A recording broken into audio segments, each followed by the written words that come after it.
Morning. आज हम आपको परफेक्ट स्क्वायर और स्क्वायर रूट के बारे में बताएंगे, यानी पूर्ण वर्ग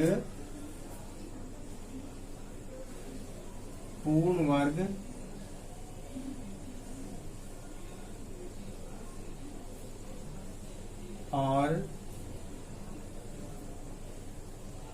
वर्गमूल।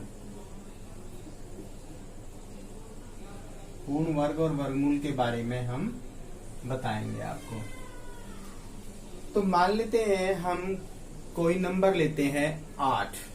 मान लेते हैं क्या है हमारे पास 8। इस 8 को किस छोटी से छोटी रकम से गुना करें कि ये पूर्ण वर्ग बन जाए।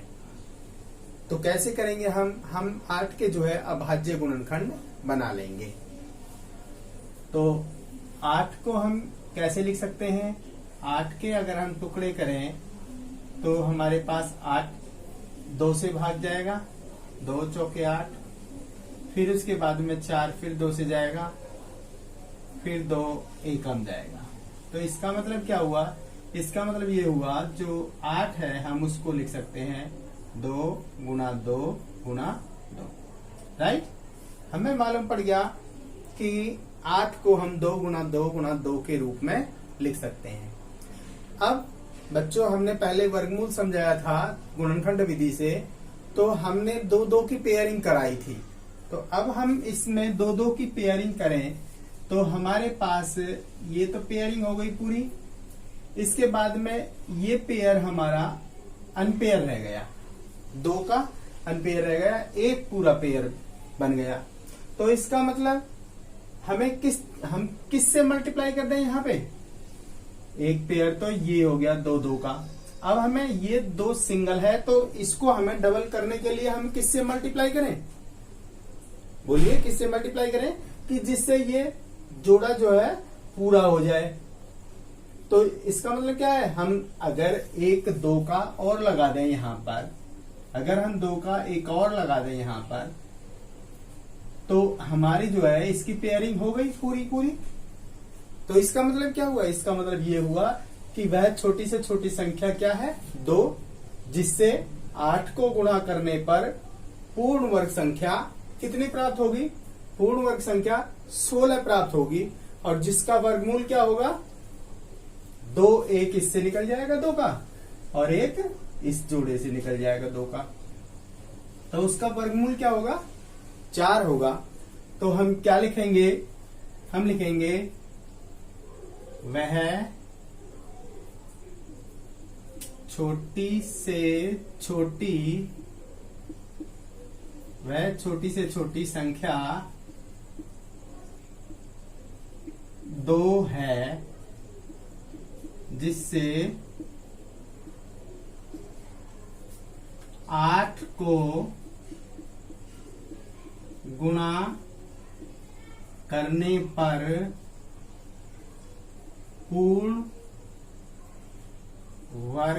पर पूर्ण वर्ग संख्या प्राप्त होती है, जिसका वर्गमूल कितना होगा? जिसका वर्गमूल 2 गुणा 2 गुणा 2 बराबर है 4 होगा।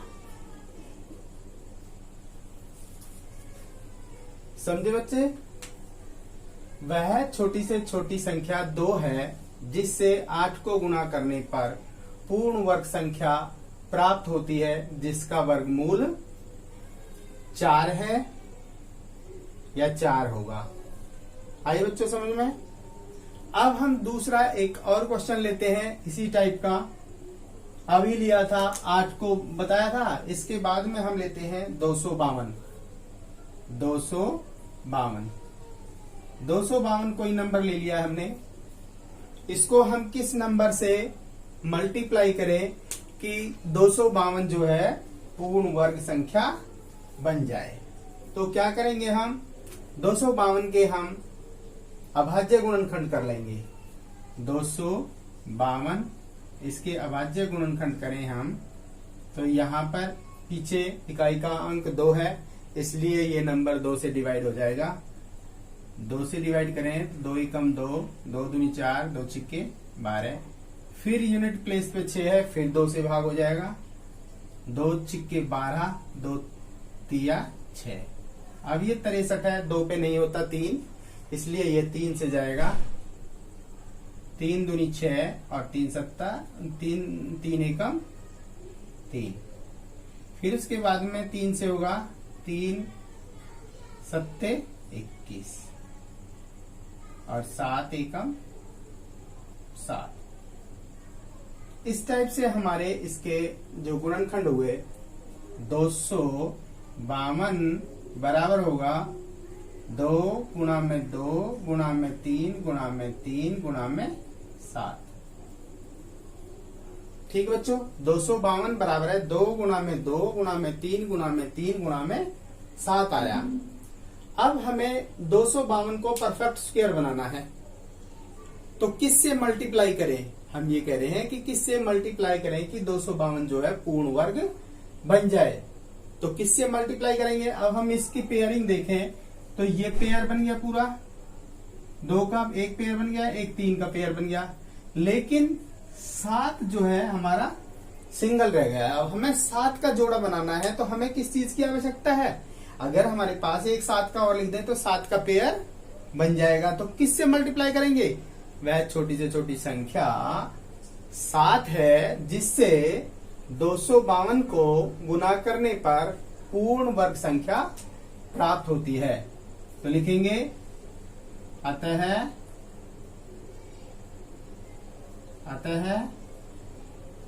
252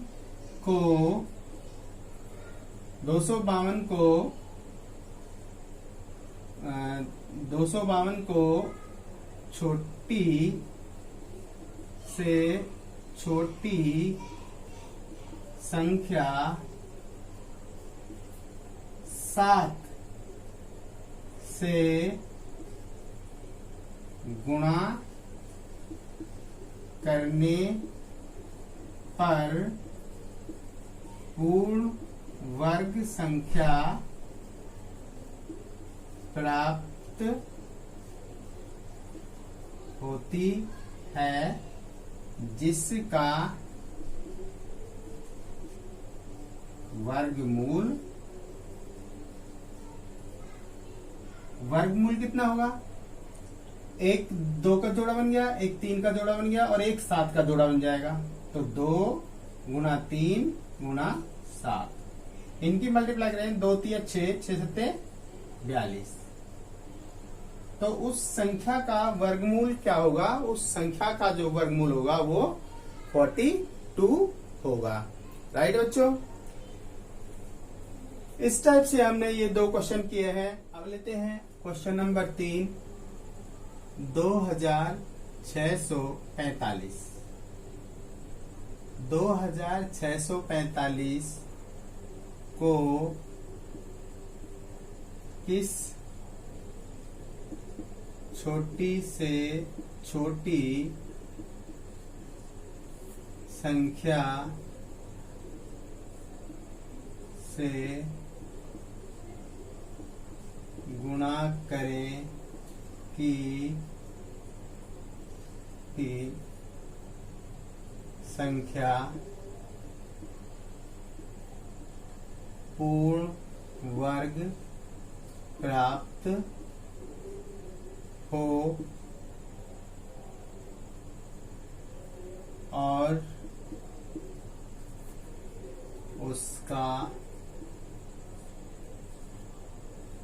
वर्गमूल भी पूर्ण संख्या हो।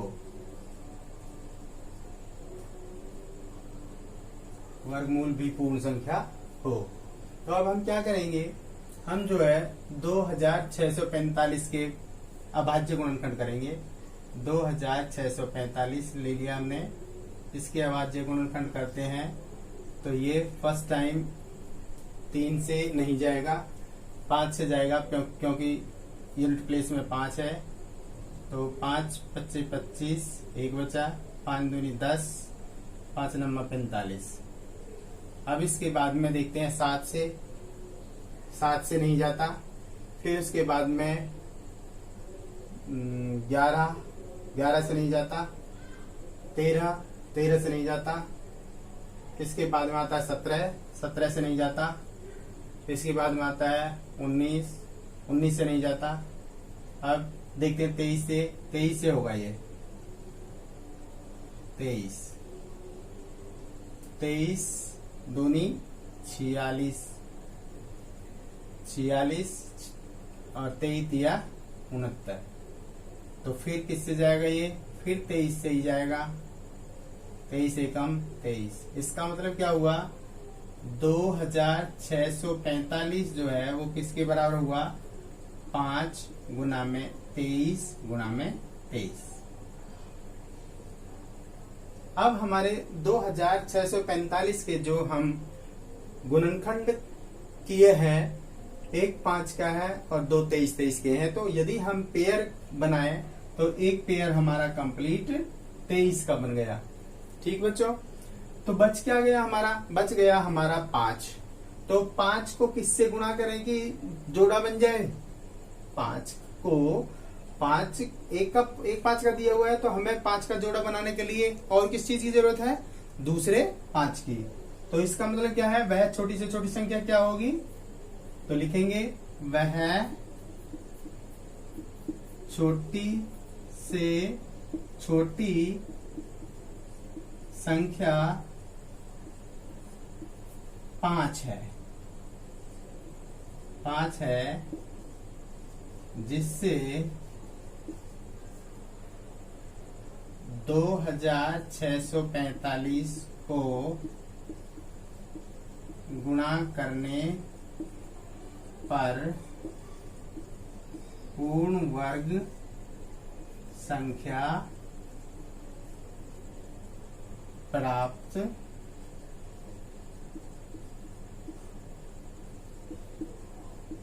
होती है, जिसका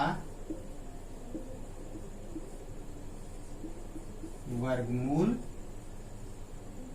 कितना होगा? उसका वर्गमूल 23 गुणा में 5 दिया 15, 10 और 1 11।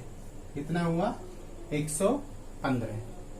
तो 2645 को हम 5 से यदि हम गुणा कर दें तो हमें पूर्ण वर्ग संख्या प्राप्त होगी, जिसका यदि हम वर्गमूल निकालें तो 23 गुणा में 5 दिया 15, 5 में 10 और 1 11, 115 हुआ। इस टाइप से हमने क्या सीखा है? हमने ये सीखा है यदि हमारे पास कोई नंबर दिया हुआ है और उसको किससे गुणा करें कि वो पूर्ण वर्ग बन जाए, तो इसके लिए हम अभाज्य गुणनखंड करेंगे और जो इनकम्प्लीट पेयर बच जाए हम उससे मल्टीप्लाई करेंगे उस नंबर को, और जो वर्गमूल होगा, जो स्क्वायर रूट होगा, उसमें जो है वो पेयर जो है कंप्लीट लगेगा। ठीक है, इस टाइप से हमने ये परफेक्ट स्क्वायर और स्क्वायर रूट के बारे में पढ़ा है। तो बच्चों, यदि कोई बात समझ में नहीं आई हो तो कमेंट सेक्शन में जाके और आप पूछ सकते हैं, कमेंट कर सकते हैं, आपको जवाब मिल जाएगा। थैंक यू बच्चों।